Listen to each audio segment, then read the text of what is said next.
President-elect Trump could be tested in his first few months in office, but by whom? You know, it's predicted that North Korea could have a nuclear missile that could potentially strike our country in about 1 year.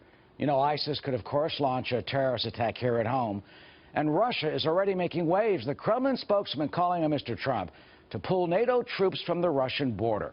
This as tension in Ukraine remains high, with the looming threat of a possible Russian invasion of the Baltics. Could that happen, and how should President Trump react?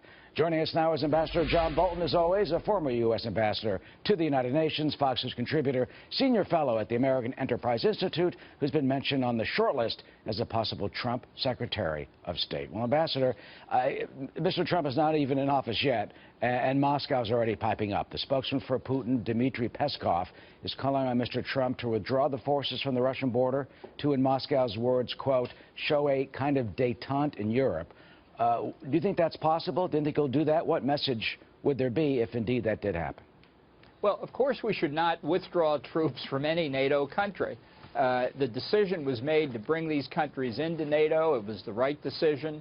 And NATO has always been a defensive alliance, and the Russians know that. So this call to move forces around is an early test. I think that's correct, and I think it's indicative of what in the 2008 Democratic campaign was called the 3 a.m. wake-up call. I think there's a potential for any number of such wake-up calls as adversaries around the world try to test the United States. But there's another level of threat, too, and that is strategic threats that have been mishandled by the Obama administration that require urgent attention, not because they're going to be a problem on January the 21st, but because if we don't move to correct the mistakes previously made, they will be a strategic threat in the near future. What's on the Iran nuclear deal. Okay, Iran, number one? Right. North Korea, number two, which the Obama administration has watched for nearly 8 years. As you were saying, develop a capability that our own commander of U.S. forces in Korea has said in a very short period of time could give Pyongyang the ability to put a nuclear warhead on top of a ballistic missile and land it on the west coast of the United States. During the campaign, the president-elect said that he'd invite Kim Jong-un to the White House. Would you recommend that? How should we handle North Korea? Well, I think the only way to deal with North Korea is to move to eliminate it as a state by merging it with South Korea. The reunification of the Korean Peninsula is going to happen someday. The only question is whether it happens wisely or unfortunately. I think we need to work with China on this. But make no mistake about it, the North Koreans view their nuclear capability as their ace in the hole. This is how they intend to defend the regime. I think they would sell nuclear weapons to anybody. I think it's nearly certain that they are cooperating with Iran on nuclear weapons, as we know they have been on ballistic missiles for nearly 20 years. So this threat that's out there is increasing. We've seen the risk to America grow, both because of the development of the nuclear and ballistic missile programs in Iran and North Korea, but also by the Obama administration's wretched decision basically to gut the National Missile Defense Program that President George W. Bush put in place. And that's why I think, I mean, this goes to a basic definition of statesmanship.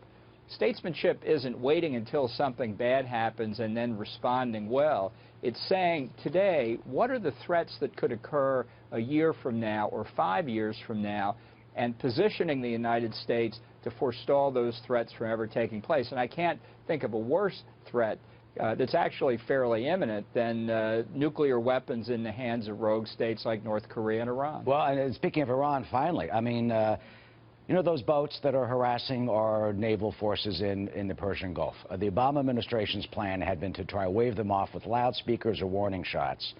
During the campaign, the president-elect said that he'd just, quote, shoot them out of the water. Remember the Gulf of Sidra, the Libyan shoot-down, 1981, 7 months into Ronald Reagan's administration? Do you think there'll be a test there? What should the new president do if those boats keep on acting like mosquitoes and gnats, you know, harassing us?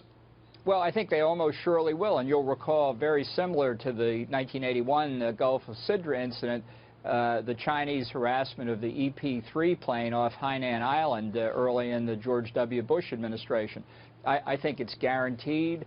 I think other adversaries will test us as well, including possible terrorist attacks. So part of the work of the transition is to begin to think through what contingencies might we face in the first 30 days, the first 90 days, even if we don't have complete strategies worked out on a global basis. What are we going to do about these possible contingencies? For example, a threat by Russia to one of the Baltic states. What are we going to do there? That's the kind of thing that you can deal with it on the fly, or you can try and think about it a little bit in advance. Well, certainly you would hope and assume and trust that they are thinking about it, because those are weighty matters that we've just outlined for the American people and the new administration. Ambassador John Bolton, as always, good to see you. Thank you for joining us.